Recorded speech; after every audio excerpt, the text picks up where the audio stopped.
자, 오늘 본문에도 비유가 등장합니다. 비유. 여러분, 비유를 잘 이해하기 위해서, 그러니까 비유의 말씀을 잘 해석하기 위해서는 이 비유를 예수님께서 어떤 배경과 또 어떤 맥락 속에서 말씀하셨는가, 그걸 아는 게 굉장히 중요하거든요. 그러니까 비유를 말씀하시게 된 상황이 있잖아요. 상황, 그 상황, 배경, 맥락이라고 하죠. 그걸 알고 들여다봐야 비유를 제대로 해석할 수 있는데, 우리 전 문맥인 우리가 보았는데, 전 문맥인 누가복음 17장 20절에 이런 말씀이 있었습니다. 바리새인들이 하나님의 나라가 어느 때에 임하니까 묻거늘 예수께서 대답하여 이르시되 하나님의 나라는 볼 수 있게 임하는 것이 아니다. 자, 하나님의 나라가 언제 임하느냐라고 바리새인이 질문했어요. 그 질문에 예수님께서 뭐라고 답했냐면 이렇게 말씀하셨어요. 하나님 나라의 현재성과 미래성에 대해서 말씀하셨어요. 우리가 다 본 겁니다. 자, 그럼 먼저 현재성이 뭡니까? 하나님 나라의 현재성이 뭐예요? 굉장히 중요하기 때문에 제가 지금 한 3주 동안 계속 반복하는 것 같아요. 하나님 나라의 현재성이란 예수님께서 이미 오심으로 시작된 하나님의 나라를 말합니다. 예수님 언제 오셨습니까? 2000년 전에 오셨잖아요. 2000년 전에 예수님께서 오심으로 복음을 전파하셨죠. 그리고 죄악에 포로된 자와 세상의 짐에 어해 억눌린 자가 자유케 되었어요. 그리고 눈먼 자가 눈을 떠서, 그건 이런 육안이 아니라 영안을 말한다 그랬어요. 눈을 떠서 영적인 가치, 신령한 가치가 뭔지를 보게 되는 역사가 일어났고, 그것뿐만이었습니까? 병든 자들이 고쳐지고 죽은 자가 살아나고 이런 일들이 많이 일어났잖아요. 그게 바로 예수님이 오심으로 이미 하나님 나라가 시작되었다는 것을 알리는 증거들입니다. 그리고 하나님 나라의 미래성에 대해서 말씀하셨는데, 하나님 나라는 이미 시작되었지만 그러나 완성되지는 않았다 라는 것이 미래성의 핵심입니다.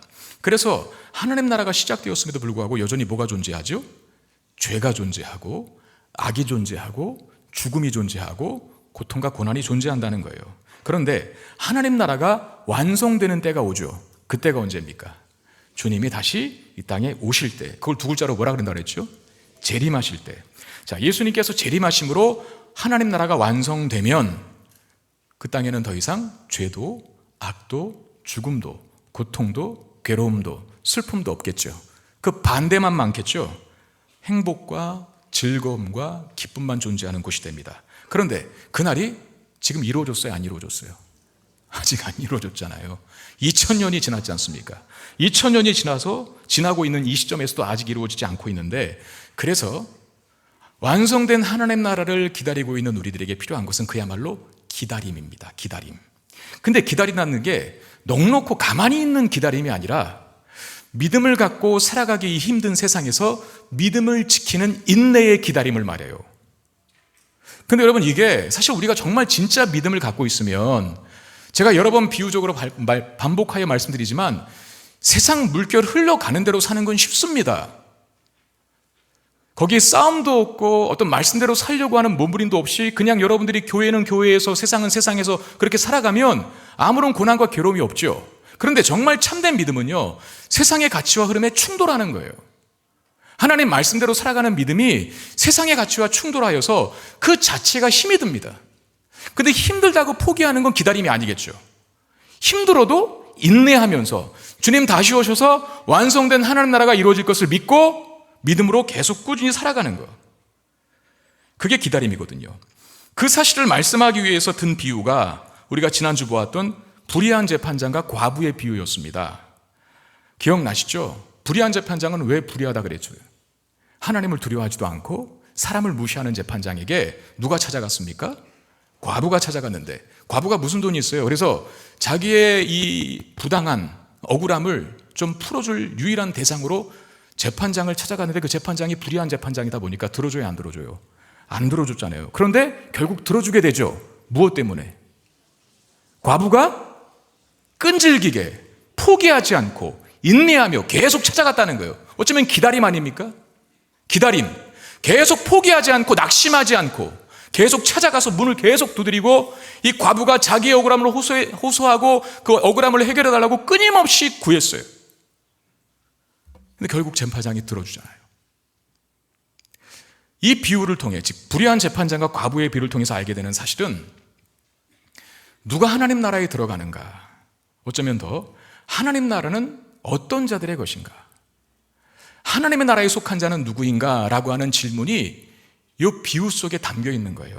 그러면 불의한 재판장과 과부의 비유를 통해서 하나님 나라에 속한 자는 누구인가? 또는 하나님 나라, 완성된 하나님 나라는 누가 들어가는가? 라고 했을 때 답은 뭡니까? 믿음 포기하지 않는 자가 들어간다. 끝까지 인내하는 자가 들어간다. 믿음을 갖고 살아가는 이 땅의 삶이 어려워도 낙심하지 않고 끝까지 포기하지 않고 끈질기게 믿음 갖고 살아가는 자가 반드시 최후 승리를 얻는다. 그런 자가 하나님 나라에 속한 자고 그런 자가 완성된 천국을 유업으로 받는다 라고 말할 수 있겠죠. 무엇을 통해서? 지난주 보았던 불의한 재판장과 과부의 비유를 통해서. 자, 오늘 본문에 등장하는 비유도 그런 동일한 질문을 던져야 해요. 하나님 나라는 어떤 자의 것인가? 하나님 나라는 누가 속해 있는가? 하나님에 속한 자는 어떤 특성을 가지고 있는가? 라는 질문을 던지고 역시 오늘 본문을 보셔야 돼요. 자, 두 사람이 비유에 등장하는데 한 사람은 바리새인이고 한 사람은 세리입니다. 두 사람은 당시 유대 사회에서 아주 극과 극을 달리는 부류죠. 왜냐하면 바리새인들은 당시 유대인들에게 있어서 1세기 당시 유대인들에게 있어서 바리새인들은 정말 존경받는 사람들이었습니다. 그들이 겉모습은 굉장히 훌륭해 보였고 경건해 보였기 때문인데 그 바리새파라고 하는 그 바리새라고 하는 말도 분리, 구별이라고 하는 뜻이 있거든요. 그러니까 이 사람들의 출처, 기원이 그거예요. 우리는 세상의 죄와 섞이지 않겠다. 우리는 세상의 흐름과 타협하지 않겠다. 라고 하는 목적과 취지에서 만들어진 그룹이 이 바리새파, 바리새인들입니다. 그러니까 얼마나 소중해요. 세상과 타협하지 않고 죄와 구별된 정체성 가지고 살자는 취지에서 시작되었으니까. 이들이 나중에 이스라엘 사회의 종교 지도자들이 다 되거든요. 다 한 자리씩 꿰차고 앉아있어요. 그러니까 바리새인들은 사람들이 볼 때, 당시 유대인들이 볼 때 굉장히 경건하게 사는 사람들, 그 경건으로 말하면 타의 추종을 불허하는 사람들로 여겨졌었습니다. 그러면 또 한 사람 있죠. 세리는 당시 유대인들에게 어떤 사람으로 인식되었을까요? 아까 바리새인은 아주 훌륭한 사람으로 인식됐다 그랬어요. 그럼 세리는 어떤 사람으로 인식되었을까요? 여러분, 당시 세리는 그야말로 아주 악랄한 사람들이고 민족의 반역자들이고 또 이방인들과 교류한다고 해서 부정한 사람들로 취급되었었습니다.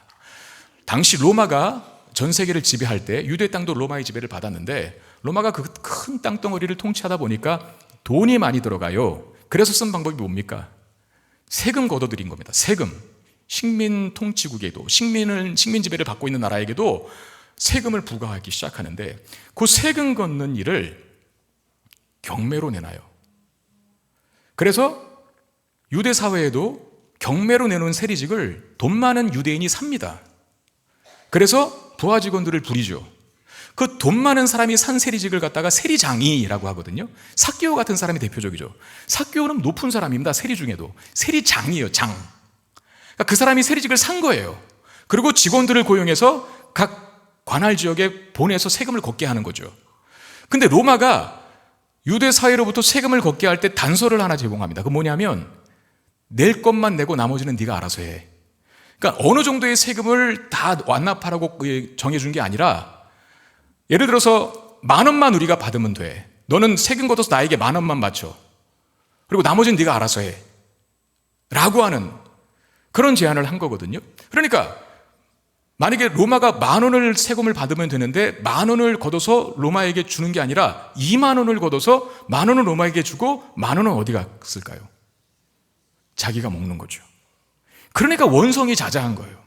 민족의 반역자다, 민족의 고열을 빨아먹는 자들이다 라고 하면서, 그리고 이방인들인 로마인들과 어울린다 그래서 영적으로 부정한 사람들, 이 취급당한 사람들이 바로 세리입니다. 정말 악랄한 사람들이죠.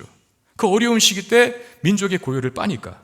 근데 이 두 사람이 기도하러 성전에 올라갔다 하는 거예요. 비유해 보면 바리새인과 세리가 성전에 올라갔는데, 여러분 예상해 보십시오. 하나님은 누가 자신에게 오는 걸 기뻐하실까? 하나님은 기도하러 왔다고 하니까 누구의 기도를 들어주실까? 여러분 같으면 누구의 기도를 들어주겠어요? 우리의 선지식을 좀 내려놓자고요. 그 선지식이 뭡니까? 항상 우리는 바리새인은 나쁜 놈, 그런 공식이 있잖아요. 근데 1세기 유대 사회에 들어가서 저와 여러분들이 유대인들이라고 한번 생각해 보세요. 하나님이 누구를 더 가깝게 대하기를 원하고 하나님이 누구의 기도를 들어주시기를 원할까? 누구겠어요? 아직 잘 모르겠어요? 다시 한번 제가 예를 들어볼게요. 여러분 같으면 누구에게 기도 부탁을 할 것 같아요? 내가 지금 어려운 일을 당했어. 근데 바리새인이 있고 세리가 있어. 이 두 사람 중에 누구에게 기도 부탁하러 갈고, 그리고 누구에게 상담하러 갈 거예요? 바리새인이죠. 왜?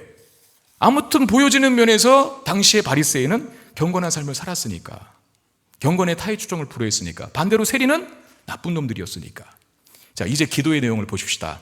먼저 바리새인이 드리는 기도인데 11절 12절 바리새인은 서서 따로 기도하여 이르되 하나님이여 나는 다른 사람들 곧 토색, 불의, 간음을 하는 자들과 같지 아니하고 이 세리와도 같지 아니함을 감사하나이다. 나는 이래에 2번씩 금식하고 또 소득의 11조를 드리나이다 그랬어요. 자, 이게 기도예요. 기도의 내용에서 알 수 있듯이 이 사람은 되게 훌륭한 사람입니다. 자기 뭐 일단 안 한다 그래요? 토색 안 한다. 남의 것을 약탈하지 않았다라고 말하는 거고, 나는 불의를 행하지도 않았고 나는 간음하지도 않았고, 또 누가 다르답니까? 저 세리와 같지 않습니다. 그렇게 된 것을 감사하나이다 그랬어요. 죄 짓지 않았다는 거죠. 그리고 적극적으로 자기 또 뭘 했대. 뭘 했다고 합니까? 일주일에 2번 금식했대. 원래 유대인들은 1년에 한 번만 금식하는 게 법입니다. 1년에 한 번만 금식하면 되거든요.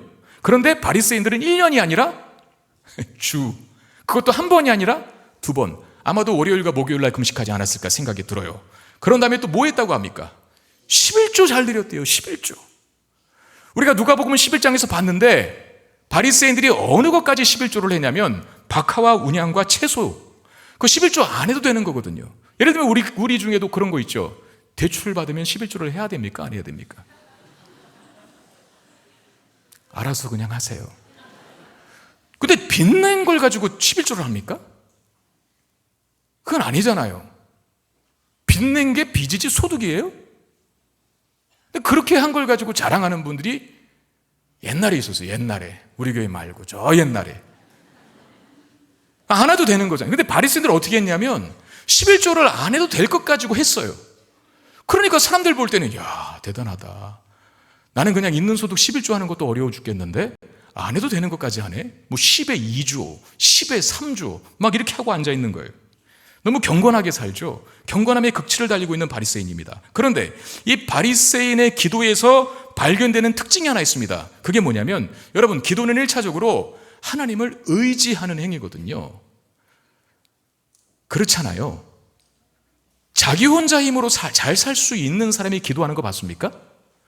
자기 혼자 힘으로, 자기 스스로의 능력으로 잘 살 수 있다고 생각하는 사람은 신 자체를 안 믿고 신 자체를 믿지 않으니 기도 안 하고 삽니다. 그런데 바리새인 지금 하나님을 찾아왔어요.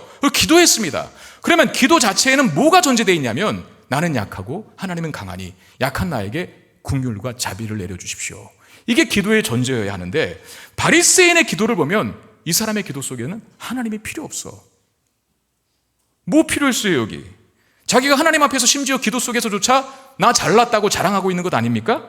너무 잘나고 훌륭해서 하나님의 은혜와 자비와 긍휼이 개입될 여지가 없어 보이는 사람, 없어 보이는 기도, 그거 한 사람 바로 바리새인이었어요. 자, 이제 세리의 기도를 보자고요. 세리는 어떻게 기도하는지 13절.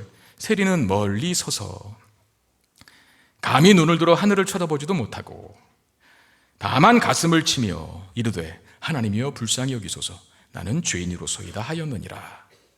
자, 세리는 일단 서 있는 자세부터 틀리죠. 가까이 가 있다 그랬어요? 멀리 서서. 부끄러운 거죠. 수치스러운 거죠. 감히 죄인인 내가, 어두움 속에 처절하게 찌들어 있는 내가 어떻게 거룩하신 하나님의 영광 앞에 설 수 있을까? 그런 두려움 때문에 멀리 서 있는 거예요. 그리고 하늘을 쳐다보지도 못한대. 예? 그리고 가슴을 친대요. 가슴은 왜 칩니까? 회개하는 행위예요. 회개. 하나님 앞에. 그러니까 지금 이 세리는 부끄러움과 수치스러움과 죄스러움이 내면에 가득 차 있습니다. 자신이 감히 하나님께 가까이 할 수 없는 존재라는 것을 그가 서 있는 태도로부터 나타내고 있어요. 이 사람은 왜 그렇게 행했을까? 왜 멀리 서서 있었고, 왜 하늘을 쳐다보지도 못하고, 왜 가슴을 쳤을까? 일단 그가 죄 많은 삶을 산 거예요. 아까 그 세리에 우리 설명 들었잖아요. 아주 악랄한 사람들, 민족의 고의를 빠는 사람들, 부정한 사람들로 취급되어서 자기가 그렇게 산 거야 늘. 그리고 자기가 그렇게 죄악된 삶을 살았다는 것을 스스로 알아요. 그래서 하나님 앞에 죽을 수밖에 없는 죄인이라는 것을 인정해요, 이 사람이. 그래서 감히 하나님 앞에 설 수도 없고 하늘을 쳐다볼 수도 없고 가슴을 치며 회개하고 있는 겁니다. 그런데 이 세리의 기도를 자세히 보면 아까 바리새인의 기도에는 없는 것이 하나 있어요. 뭘까? 그렇죠. 하나님이여 나를 불쌍히 여기소서. 아까 바리새인은 어떻게 기도했습니까? 자기가 너무 훌륭하고 스스로 완벽하다고 생각해서 하나님의 은혜와 자비가 필요 없어 보였어요. 실제로 바리새인의 기도 속에는 하나님의 은혜를 구하는 내용이 없습니다. 찾아보세요. 눈 씻고 있나? 그런데 세리는 너무나 많은 죄를 져서 너무나 악하게 살아서 하나님의 은혜와 자비가 아니면 살 길이 막막한 존재처럼 보입니다. 자, 이 두 사람 중에 누가 하나님께 받아들여지게 될까? 누가 하나님께 받아들여지게 될까? 자, 누가 하나님께 속한, 하나님 나라에 속한 자가 되는가? 1세기 당시 유대인들은 이 비교도 안 되는 사람들이고, 어떻게 바리새인과 세리를 비교할 수 있을까? 바리새인은 정말 경건한 사람들이고 1세기 당시 유대인들에게서, 세리는 정말 100번 죽어도 아깝지 않아 아주 악랄한 죄인들이었어요. 그럼 당연히 당시 유대인들의 입장에서는 하나님은 이 바리새인의 손을 들어줘야 맞는 거거든요. 이 사람이 하나님 나라에 속한 자가 맞는 거거든요, 유대인들의 생각에는. 근데 예수님은 어떻게 판단하시나? 14절, 내가 너희에게 이르노니 이에 저 바리새인이 아니고 이 사람이 의롭다 하심을 받고, 이 사람이란 세리입니다. 이 사람이 의롭다 하심을 받고 그의 집으로 내려갔느니라. 무릇 자기를 높이는 자는 낮아지고 자기를 낮추는 자는 높아지리라 하시니라 그랬어요. 자신이 의롭다고 생각해서 하나님의 긍휼과 자비가 필요 없다라고 여기는 사람은 하나님 나라에 들어가지도 못하고 하나님 나라에 속한 자도 아닙니다. 그러나 자신이 너무 큰 죄인이라는 것을 알고 있고, 그래서 하나님의 긍휼과 자비가 절대적으로 필요하다는 것을 알고 그걸 구하는 사람은 하나님 나라에 들어갈 사람이고, 그리고 그가 바로 하나님 나라에 속한 사람입니다. 이걸 다시 말하면 의인이 아닌 죄인을 구원하시기 위하여 이 땅에 오신 예수님의 은혜를 절대적으로 필요로 하는가? 아니면 그렇지 않는가가 하나님 나라에 속하게 하는 열쇠라는 겁니다. 여러분들은 누구입니까? 여러분들은 바리새인에도 가까운 사람들입니까? 아니면 하나님께 인정받은, 하나님께 받아들여진 세리에 가까운 사람들입니까? 아마 우리는 세리에 더 가까운 사람들이라고 자신을 이해할 수도 있을 것 같아요. 왜냐하면 일단 세리가 하나님께 받아들여졌으니까. 그런데 지금부터 제 말을 잘 들으셔야 돼요. 내가 그렇게 생각하고 있다고 해서 내가 하나님 나라에 속한 것도 아니고 하나님 나라에 자동적으로 들어가는 것이 아닙니다. 결국 내가 정말 세리처럼 하나님께 받아들여진 자인가, 즉 하나님 나라에 속한 자인가라고 하는 것은 나에게 그 증거로 어떤 삶이 하나 있어야 되는데, 그게 있느냐 없느냐에 따라서 내가 바리새인에 속한 사람이 될 수도 있고 세리에게 속한 자일 수도 있어요. 그게 뭔지 이제 보자는 겁니다. 자, 9절 말씀을 보면 자기를 의롭다고 믿고 다른 사람을 멸시하는 자들에게 이 비유로 말씀하시되 그랬습니다. 다시 한번 보세요. 자기를 의롭다고 믿고 다른 사람을 멸시하는 자들에게 이 비유를 말씀하시되 그랬잖아요. 그러니까 이 비유의 대상을 이미 예수님께서 지목하신 것이죠. 누구 들으라고 한 거니까? 오늘 본문의 바리새인과 세리 중에 누구 들으라고 한 거예요? 누가 지금도 자기를 의롭다고 믿고 다른 사람을 멸시하는 자에 가깝습니까? 세리입니까? 바리새인입니까? 바리새인이죠. 왜? 그의 기도의 시작이 어땠어요? 나는 토색하지도 않고 불의를 행하지도 않고 간음하지도 않고 그리고 세리와도 같지 않습니다 라고 했고, 그리고 자기를 따로 세웠어요. 죄인들과 구별되어서. 그런 행동과 그 기도의 내용 속에 바리새인에게는 어떤 인식이 있냐면, 난 우월하고 너는 열등하다. 너와 나는 섞여서는 안 돼. 절로 가. 이게 바로 자신을 의롭다고 믿고 다른 사람을 멸시하는 바리새인의 태도죠. 그런 다음에 발생되는 한 가지 사건이 있습니다. 상황이. 예수님이 어린아이를 가까이 오게 하시는 것인데 15절 말씀. 사람들이 예수께서 만져주심을 바라고 자기 어린아기를 데리고 오매 제자들이 보고 꾸짖건을 그랬습니다. 사람들이 왜 예수님께 아이를 데리고 왔을까요? 축복해 주시라고, 만져주시라고. 그럼 보통은 환영해야 맞거든요. 우리도 이 갓난아기 나면 이제 교회 처음 오면 제가 여기서 이렇게 안고 기도해 주지 않습니까? 그때 절로 가, 목사님 곁에 애기 두면 안 돼, 이러고 한 사람 한 명도 없어요. 다 같이 축복해 주시죠. 우리는 환영하고 축복합니다. 그런데 사람들이 자기의 어린 아기를, 그 갓난아기를 말하는 거거든요. 헬라어 원어 보면 그 갓난아기를 예수님이 축복해 주시길 바라고 데리고 왔는데, 그런데 제자들이 어떻게 해요? 데리고 온 사람들을 꾸짖었어요. 왜 꾸짖었을까? 왜? 당시에는 갓난아기는 아주 하찮고 가치 없는 존재들입니다. 당시 갓난아기는 아주 하찮고 가치 없는 존재들입니다. 어쩌면 멸시천대를 받아 마땅한 존재들입니다. 왜? 또 의료적인 환경이 지금처럼 발달하지 않아서 그때 당시 태어나면 죽는 아이들이 굉장히 많았대요. 그리고 이제 할 수 있는 게 뭐 있어요? 갓난아기가. 예? 똥 싸고 울어제끼는 것밖에 더 있어요? 그 우리 교회들도 보면은 산모들도 그 산후 우울증 겪어서 되게 힘들어하는 분들이 많은데 너무 힘든 거예요, 애 키우기가. 정말 갓난아이가 내 삶에 기여하는 게 거의 없는 것 같아. 노동력도 없지, 경제적인 가치도 없지. 그 당시에 갓난아기는 그래서 멸시천대를 받는 대상이었습니다. 그러니까 제자들이 꾸짖은 거예요. 왜 그렇게 하찮은 존재를, 그렇게 멸시천대 받는 대상을 예수님께 데리고 와서 예수님 피곤하게 만드냐고. 이런 거죠. 우리가 그렇게 한가해 보이냐고. 왜 그렇게 하찮은 존재를, 왜 멸시천대 받아도 될 만한 존재를 데리고 와서 예수님 귀찮게 하느냐. 우리가 그렇게 한가해 보이냐. 요 생각에 꾸짖은 거예요. 그러면 지금 바리새인과 제자들의 공통점이 있어요. 뭡니까? 아까 바리새인은 어떻게 기도했다고요? 나는 저 죄인들과 같지 않습니다. 나는 저 죄인들과 따로 서 있겠습니다. 나는 저 죄인들보다 우월합니다. 저 죄인들은 열등한 존재이오니 쓰레기통에 쳐넣으시고 저만 받아주십시오. 이것과 제자들, 어린아이처럼 하찮은 존재들은 예수님께 와서는 안 된다. 우리가 그렇게 한가해 보여? 라고 아기들을 데리고 온 사람들을 꾸짖고 비난했어요. 정죄했어요. 이게 공통점이죠. 누구와? 바리새인과 제자들의 공통점입니다. 자, 제가 아까 나는 누구에 더 가까운 존재인가, 누구에 더 가까운 사람인가를 질문했었어요. 비유 속에 등장했던 바리새인에 더 가까운 사람인가, 아니면 세리에 더 가까운 사람인가? 우리는 다 자신을 아마 세리에 둘 것이라고 제가 말했죠. 왜? 나도 내가 죄인인 줄 알고, 그래서 하나님의 은혜가 필요한 자라고 생각하고 믿고 있기 때문에, 그래서 난 하나님께 받아들여진 세리에 가까울 것이다 라고 생각할 가능성이 크다고 했는데, 그런데 만약에 우리가 세리와 그리고 이 죄인들처럼 더럽게 보이고, 그리고 갓난아기처럼 하찮게 보이는 어떤 사람들을 멸시하고 천대하고 그들과 자신을 만약에 따로 세운다면 우리는 바리새인에 더 가까울 것이 분명합니다. 자, 예를 들면 이런 거죠. 예배 시간에, 만약에 오늘과 같은 예배 시간에 어떤 사람이 졸고 있는 거예요. 예배 시간에.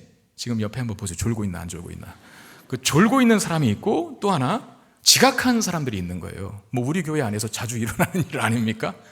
네, 그런데 예배 시간에 졸고 있는 사람을 보고, 또 예배 시간에 지각한 사람을 보고, 늦게 온 사람들, 지각한 사람 보았을 때 만약에 내가 정죄하고 있고 비난하고 있다면, 이 바리새인처럼 나는 저들과 같지 않습니다 라고 그렇게 생각하고 있다면 우리는 바리새인일 가능성이 큽니다. 근데 만약에 우리가 세리처럼 내가 죄인인 줄 알고, 그래서 하나님의 자비와 긍휼과 은혜가 필요한 자인 줄로 믿고 있다면, 예배 시간에 졸고 있는 사람들을 보면 이렇게 말해야 합니다. 교회가 얼마나 평안하면 이 순간에도 잠을 잘까. 현대인들은 이것저것 염려와 걱정 때문에 불면증에 시달린다고 하고, 뭐 하루에도 수면제를 몇 알 먹어야 잠이 든다고 하는데, 저 사람은 교회만 오면 잠이 드니 하나님 살아계시는구나, 이렇게 말해야죠. 그러면서 노래를 하나 불러줘야 돼요. 잘 자라 내 아기. 예배 시간에 지각을 한 사람 보면 이렇게 말해야 합니다. 우리 교회도 지각하는 분들이 많아요. 특히 3층. 안 보고 하려요, 3층. 그러니까 늦게 온 분이 조금, 안내요원들이 고초가 많아요, 아주. 애로사항이. 왜냐하면 그 늦게 온 분들은 자리를 좀 들어가야 되는데, 앉아 들어가야 되는데, 양쪽 사이드에 앉아 있다 보니까 못 들어가는 거예요. 그걸 비켜달라고 그러면 먼저 오신 분이 어떻게 하는 줄 아세요? 먼저 눈을 딱 이렇게 뜨십니다. 그리고 위아래로 훑어요. 이렇게. 왜 늦게 와서 이러고 마음속으로 왜 늦게 와서 내 예배를 방해해? 물론 말은 그렇게 안 하겠지만 그 꾸물쩍꾸물쩍거리는 태도를 보면 제가 알 수 있어요. 바로 안 비켜주고 자꾸 꾸물쩍꾸물쩍거리거든요. 속으로 그런 얘기를 하는 거죠. 왜 늦게 와가지고 내 예배를 방해해? 근데 만약에 우리가 내가 죄인인 줄 알고 하나님의 크신 자비와 은혜로 구원받은 사람인 것을 알면 예배 시간에 지각한 사람 보고 어떻게 반응해야 하냐면, 어떻게 생각해야 하냐면, 야, 우리 왜 참 주차가 불편한데 주차가 불편함에도 불구하고 예배를 사모하는 마음으로 여기 지금 오셨구나. 참 그 열정이 대단하시다. 라든가 얼마나 급한 일이 있었으면 예배 시간에 늦을 수 있을까? 응? 그래도 예배를 포기할 수 없어서 오셨구나. 그 믿음 대단하다 하면서 어서와 일로 앉으시라고. 이렇게 환한 웃음으로 환영할 수 있어야 돼요. 우리는 누구입니까? 바리새인에 속했습니까? 세리에 속했습니까? 여러분, 비난하고 정죄하는 거, 죄인과 자신을 따로 세워서 나 잘났다, 넌 못났다, 난 천국 갈 사람이고 넌 지옥 갈 백성이야 라고 생각하는 사람은 엄밀한 의미에서 하나님 나라에 속한 사람이 아닙니다. 그가 하나님 나라에 속한 사람이 이렇게 반응한 거죠. 나도 원래 본래 그랬었지. 남의 실수와 허물을 보면서 나도 원래 본래 그랬었지. 지금도 마찬가지지만 다만 하나님의 은혜가 내게 베풀어져서 지금도 숨쉬고 살 수 있는 거야 라고 하면서 이해하죠. 받아들이죠. 품어주죠. 예수님께서 하찮은 어린아이를 받아준 것처럼. 16절에 보십시오. 예수님께서 어떻게 하시는지. 예수께서 그 어린아이들을 불러 가까이 하시고 이르시되 어린아이들이 내게 오는 것을 용납하고 금하지 말라. 하나님 나라가 이런 자의 것이니라 라고 하셨어요. 하나님 나라가 이런 자의 것이라는 것. 갓난아기와 같이 무가치한 자, 그래서 하나님의 전적인 은혜가 아니면 살 수 없는 자의 것이라는 말입니다. 그리고 다 이 어린아이가 같지 않으면 결코 천국에 들어갈 수 없다 그랬어요. 자신의 무가치함을, 또 죄인됨을 알아서 전적으로 하나님의 은혜만이 필요하다는 사실을 아는 자가 천국에 속한 자고 천국에 들어간다 합니다. 여러분, 우리는 이런 자입니까? 하나님 나라에 속한 자인가요? 예수 그리스도께서 다시 오시면 완성된 하나님 나라에 들어갈 수 있는 자들입니까? 그렇다면 우리에게는 이런 특징이 있습니다. 예수님처럼 어린아이를 받아주는 겁니다. 제자들은 거기까지 믿음이 안 가니까 어린아이들을 꾸짖었죠. 바리새인처럼. 하찮은 존재가 왜 여기 있어? 멸시천대 받아야 할 대상들을 멸시천대로 여겨버렸어요. 그런데 예수님은, 하나님 나라의 주인이신 예수님은 그 어린아이를 받아주셨어요. 그리고 말씀하십니다. 어린아이와 같은 자들을 받아주고 금하지 말라. 용납하라. 하나님 나라가 바로 이런 자의 것이다 라고. 그렇다면 우리도, 내가 만약에 하나님의 은혜로 구원받은 성도가 확실하다면 나 같은 죄인에게 은혜를 베푸셔서 살려주신 것을 알면 당연히 남도 그가 아무리 하찮게 보이고 멸시천대를 받아 더럽고 추악한 죄인일지라도 그를 품게 되어 있습니다. 오늘 본문에서 놓치지 말고 꼭 봐야 할 것이 있습니다. 바로 하나님의 은혜의 크기인데, 그 은혜의 크기가 어느 정도입니까? 세리도 용납하시고 품어주시는, 세리까지도 용납하시고 품어주시는 그 은혜의 크기, 그리고 어린아이도 거부하지 않고 만져주시는, 받아주시는 은혜의 크기. 이 하나님의 은혜는 그래서 바다와 같이 깊고 우주와 같이 넓다라고 말할 수 있는 겁니다. 그런데 바로 그 하나님의 은혜의 크기가 우리 안에 들어오게 되었습니다. 그래서 우리는 이렇게 살 수 있는 건데, 마태복음 5장 38절 42절 우리 한번 같이 읽겠습니다. 시작. 또 눈은 눈으로 이는 이로 갚으라 하였다는 것을 너희가 들었으나 나는 너희에게 이르노니 악한 자를 대적하지 말라. 누구든지 내 오른편 뺨을 치거든 왼편도 돌려대며 또 너를 고발하여 속옷을 가지고자 하는 자에게 겉옷까지도 가지게 하며 또 누구든지 너로 억지로 오리를 가게 하거든 그 사람과 심리를 동행하고 내게 구하는 자에게 주며 내게 꾸고자 하는 자에게 거절하지 말라. 이렇게 살 자신 있으십니까? 저도 없어요, 사실은. 어떻게 누가 나 왼편을 떼는데 오른편까지 대고,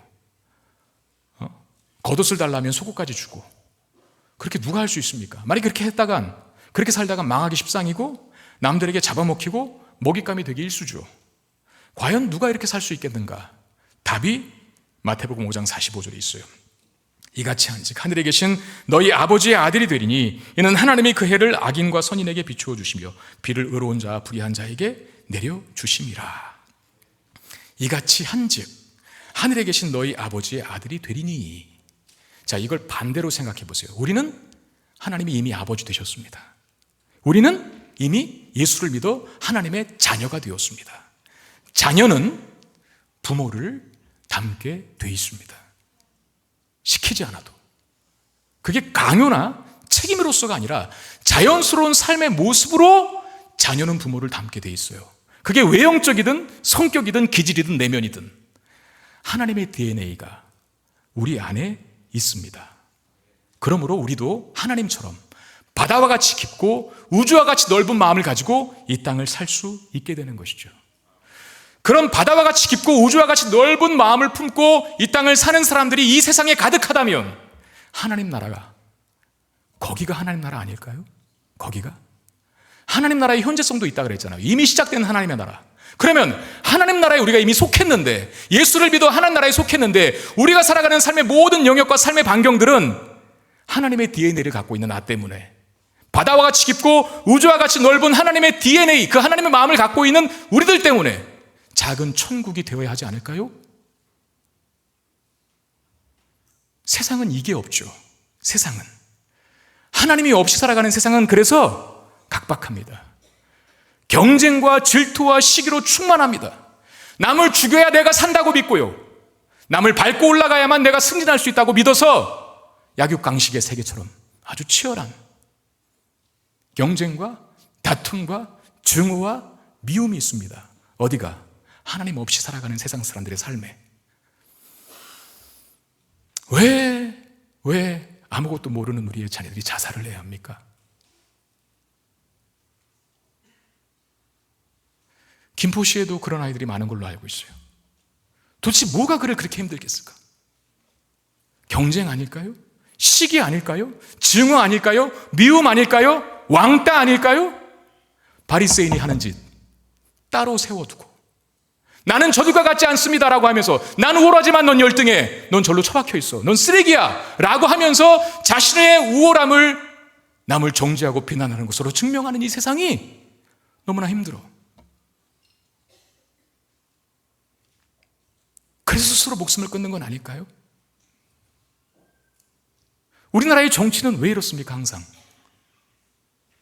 제가 진단해 드리겠습니다. 바리새인이 많아서 그래요. 나는 옳고 넌 틀렸다. 이게 바뀌지 않아요. 이게 바뀌지 않습니다. 우리나라 정치만 보면 그래서 가슴이 답답한 이유가 그거예요. 정말 예수 잘 믿는 사람이 들어가서 바꿨으면 좋겠는데, 예수 믿는 사람이 들어가면 똑같아져요. 나는 의인이고 다른 사람들은 죄인이라는 관점이 바뀌지 않아서 우리나라 정치는 희망이 없어요.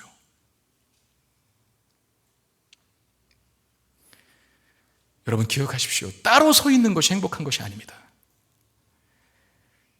어린아이와 나를 구별하여 따로 세우는 것이 행복한 게 아니고, 나는 의인이고 저 사람은 죄인이라 죄인과 의인을 따로 세워두고 사는 것이 행복한 것이 아니라 받아주고 품어주는 것이 행복한 것입니다.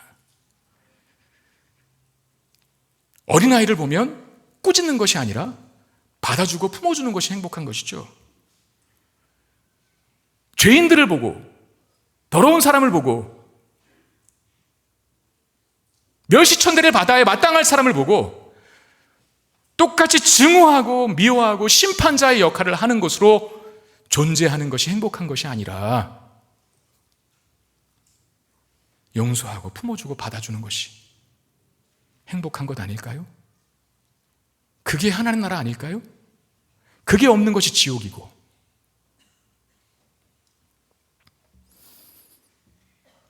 우리는 바다와 같이 넓고 바다와 같이 깊고 우주와 같이 넓은 하나님의 마음을 갖고 있는 자들입니다. 우리가 정말 예수를 믿고 있다면, 그래서 하나님의 자녀가 된 사람이 왔다면, 자녀는 당연히 아버지의 DNA를 갖고 있는 것처럼 하나님의 그 DNA가 우리에게 있어요. 그러므로 우리의 삶에 따로 구분하고 정죄하고 비난하는 일을 하지 않고 갓난아기를, 세리를 품어주고 받아주는 하나님과 같이 넓은 품을 갖고 살아갈 수 있게 되기를 주의 이름으로 축원드립니다. 하나님 나라를 먼 미래에서 뿐만 아니라, 예수님 다시 오시는 그때뿐만 아니라 지금 여기서도, 우리가 사는 이 현실 세계 속에서도 하나님의 품을 갖고 살면 우리가 있는 모든 곳이 하나님 나라가 될 줄로 믿습니다. 그 하나님 나라를 지금 이 우리가 사는 가정에서, 직장에서, 교회에서 누리며 살아갈 수 있는 저와 여러분 되시기를 주의 이름으로 축원드립니다. 말씀 기억하며 찬양합시다.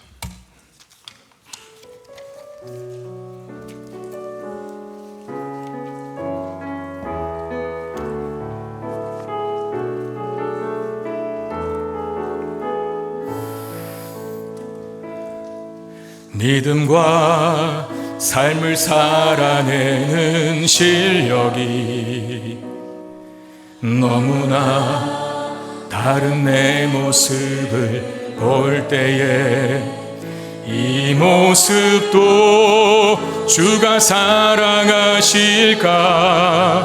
자신 없는 내 모습 그저 주님 앞에 있네.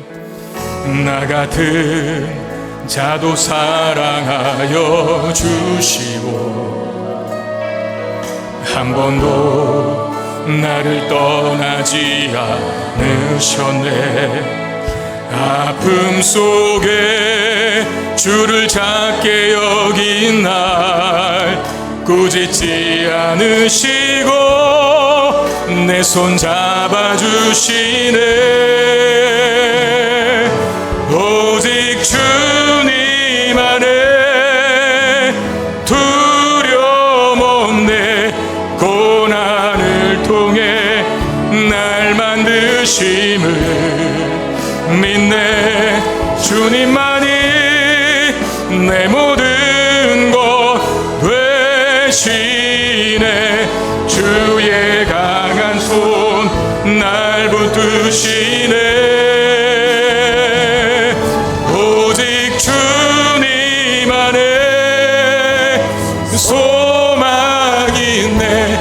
내 삶을 통해 영광 받으신 주님, 주님만이 내 모든 것 되시네. 주의 선하심 나의 믿음과 삶을 살아내는, 믿음과 삶을 살아내는 실력. 너무나 다른 내 모습을 볼 때에 이 모습도 주가 사랑하실까? 이 모습도 주가 사랑하. 자신 없는 내 모습 그저 주님 앞에 있네. 그저 주님 앞에 나 같은 자도 사랑하여 주시고 나 같은 자도 사랑. 한 번도 나를 떠나지 않으셨네. 한 번도 나를 떠나지 않으셨네. 아픔 속에 주를 작게 여긴 날 꾸짖지 않으시고 내 손 잡아주시네. 오직 주님 안에 두려움 없네. 고난을 통해 날 만드심을 믿네. 주님만이 내 모든 것 되시네. 주의 강한 손 날 붙드시네. 오직 주님 안에 소망이 있네. 내 삶을 통해 영광 받으실 주님, 주님만이 내 모든 것 되시네. 주의 다시 한번 찬양합시다.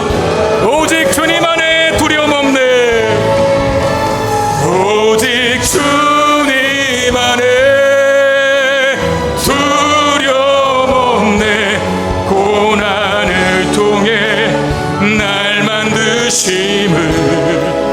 믿네. 주님만이 내 모든 것 되시네. 주의 강한 손 날 붙드시네. 오직 주님 안에 소망이 있네. 내 삶을 통해 영광 받으시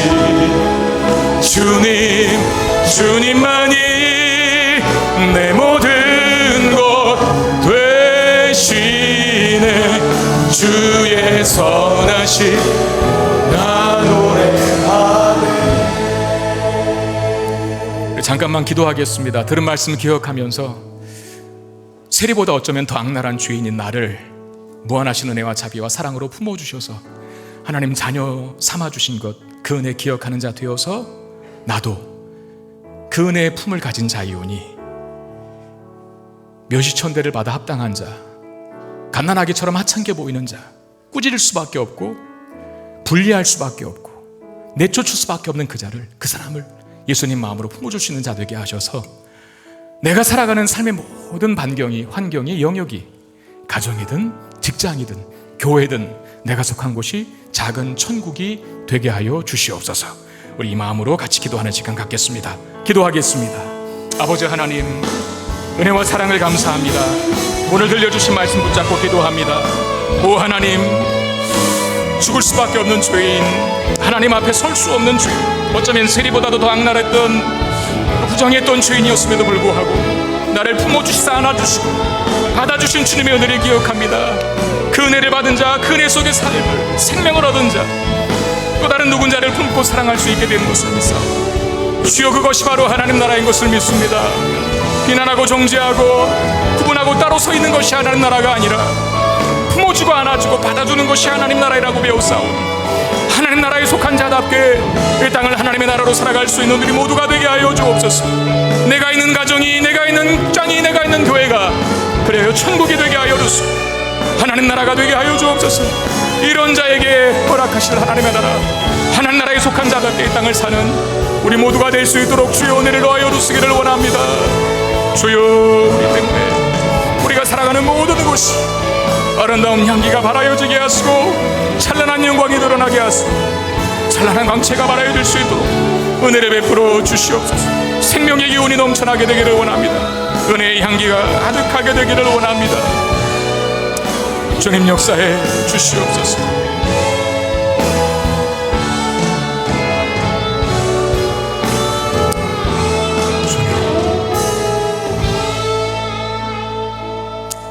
하나님, 내가 감히 하나님의 자녀 될 수 없는 어쩌면 세리보다도 더 추악한 죄인이었음에도 불구하고 바다와 같이 깊고 우주와 같이 넓은 하나님의 마음으로 나를 품어주시사 하나님 자녀 되게 하시는 은혜 감사를 드립니다. 그 은혜를 아는 자답게 다른 사람을 은혜로 대할 수 있는 우리 모두가 되게 해 주시옵소서. 우리 힘으로 할 수 없사오나 그러나 우리 안에 하나님의 DNA가 있는 줄로 믿습니다. 그 은혜의 품으로 내 가정을, 내 직장을, 내 교회를 세우고 품을 수 있는 어린아이를 품으셨던 예수님처럼 멸시천대받아 합당한 하찮게 여겨지는 존재까지도 품어내어서 살리고 세우고 일으키는 복의 통로로 우리가 거하는 모든 삶의 영역을 하나님 나라로 바꾸는 우리의 일생이 되게 하여 주시옵소서. 귀한 예물을 드립니다. 주님 받으시고 주의 나라와 영광을 위해서 존귀하게 사용되게 하시고 마음과 또 믿음을 담아 드린 손길들의 한 주간의 삶에도 하나님의 풍성한 은혜로 충만하게 채워 주시옵소서. 우리 주 예수 그리스도 이름으로 간절히 축복하며 기도드리옵나이다. 아멘.